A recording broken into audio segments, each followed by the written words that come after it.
Je vous souhaite, comme toujours d'ailleurs pour ce type de rencontre, la bienvenue à la librairie Rist, avec ce soir notre invité qui est Gérard Mordillat, que nous sommes effectivement très heureux d'accueillir, auteur d'un ouvrage qui vient de sortir, un ouvrage parmi de très nombreux autres, puisque je crois que vous êtes environ l'auteur d'une trentaine de livres, La Tour abolie, donc chez Albin Michel. Et donc les gens vous connaissent comme homme de radio, mais ils vous connaissent aussi comme auteur, comme romancier, comme cinéaste, comme vous avez touché à beaucoup de choses. À l'écriture.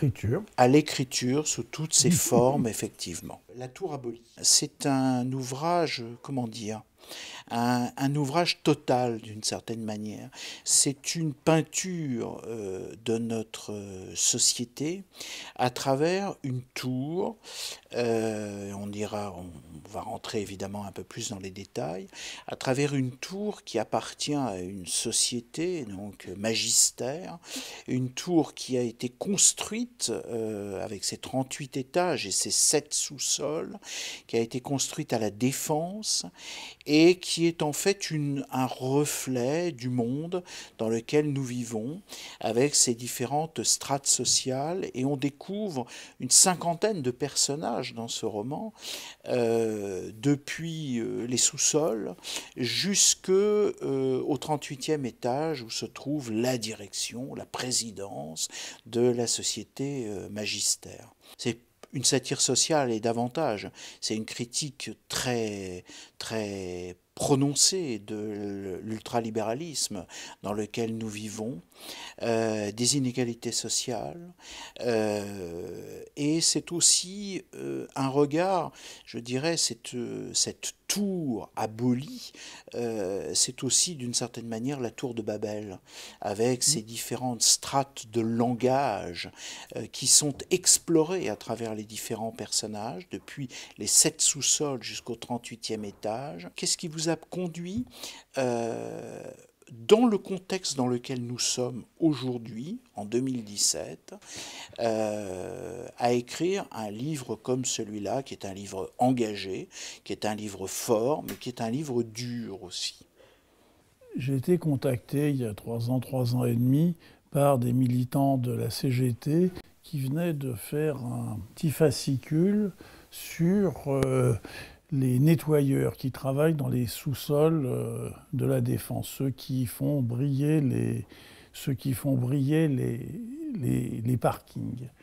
Et donc, il décrivait dans ce petit recueil les conditions de travail de ces personnes, qui sont des conditions extrêmement difficiles. Et puis, ces difficultés étaient augmentées parce que dans ces sous-sols de la Défense vivent des populations qui sont là de façon quasi permanente. Ça m'inspirait sur le plan romanesque. Parce que, bien sûr, vous l'avez évoqué, il y a tout de suite 2 questions qui se posent. C'est qu'est-ce qu'ils disent? Comment ils parlent? Et puis deuxièmement, comment ils mangent? Donc il y avait ça. Moi, ça me paraissait une chose très intéressante. Et puis la question des langages, parce que quand j'y suis allé, au 7e sous-sol, les clochards, ils ont quasiment perdu le langage. C'est-à-dire, il y a des grognements, des hurlements, des injures, etc. Chez les junkies, il y a tout un vocabulaire très particulier lié à leurs activités, lié à l'activité des dealers aussi, bien sûr. Les Africains parlent les langues de leur pays, ceux des pays de l'Est aussi. Et puis, les travailleurs pauvres en haut, j'imaginais qu'ils étaient sans doute des Français comme vous et moi, quoi. Donc, voilà. Et puis, il y avait bien entendu l'idée de cette tour avec cette hiérarchie qui s'élevait sur 38 étages, parce que là aussi, on a bien entendu des langages différents. Les gens qui sont à l'accueil ne parlent pas comme les commerciaux, qui ne parlent pas comme les administratifs, qui ne parlent pas comme le DRH, et qui ne parlent pas comme la communication, et qui ne parlent pas non plus comme le comité directeur. Il y a des langages. Et moi, évidemment, c'était la chose qui me touchait, parce que lorsqu'on écrit, je crois qu'on est forcément et nécessairement sensible aux mots, et je me disais, c'est à travers ces langages que je peux avoir justement ce que vous avez décrit très bien, une espèce d'extraordinaire photo de notre société actuelle, de la faire entendre, de la faire lire et de la faire entendre. La tour abolit, donc d'une certaine manière, la perspective est une perspective d'abolition, ou en tout cas de Oui. destruction.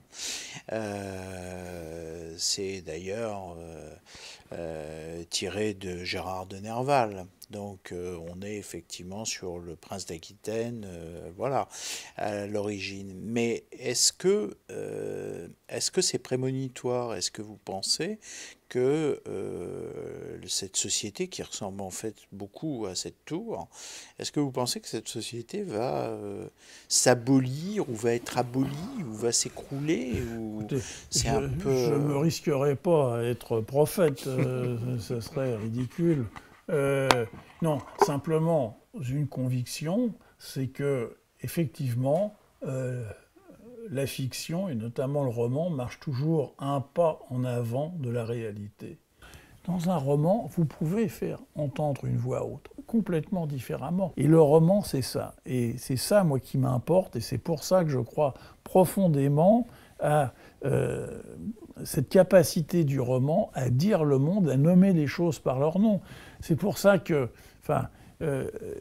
moi, je pense à moi toujours comme un écrivain réaliste. À propos de la tour abolie, certains commentateurs disent « Ah oui, mais c'est presque de la science-fiction ». Mais pas du tout. Je décris le monde tel qu'il est. Et je suis réellement face au réel, face à ce qui ne va pas. Je pense à ça parce que Jules Renard disait ça. Il disait « Un écrivain réaliste, c'est un écrivain que la réalité dérange ». Eh bien oui, moi je suis absolument dans ce registre-là. Et alors dans cet avenir du monde, il y a l'art et la littérature. Parce que quand on vous lit, on découvre de très nombreuses références à l'art et à la littérature, oui. Et de très nombreuses références. Alors bon, il y a toute une description au début de l'architecture, déjà, de l'architecture de cette tour, mais on découvre aussi effectivement un rapport à la littérature, à l'écriture, à la poésie. Et vous parliez tout à l'heure de Victor Hugo, il y a quand même ce passage absolument extraordinaire du livre, où d'un seul coup, 93 de Victor Hugo devient une œuvre que s'approprient en particulier ces fameux sans-papiers qui sont dans les sous-sols de la tour, et ça devient presque un slogan, c'est-à-dire que ça devient c'est d'une modernité extrême, mais ça redevient d'une grande modernité, et ça redevient presque une arme de combat. Oui, ben ça devient aussi à nouveau une autre forme de langage, puisque c'est récupéré comme un slam, et soudain, c'est Totor dans le 9-3, c'est de la bombe, bébé. Et il raconte tout, il raconte tout 93 comme ça. Il a tout compris, parce que c'est ça. Hugo, c'est quelque chose qu'il faut prendre à pleine main et en refaire quelque chose pour nous aujourd'hui. Mais bien sûr que c'est ça.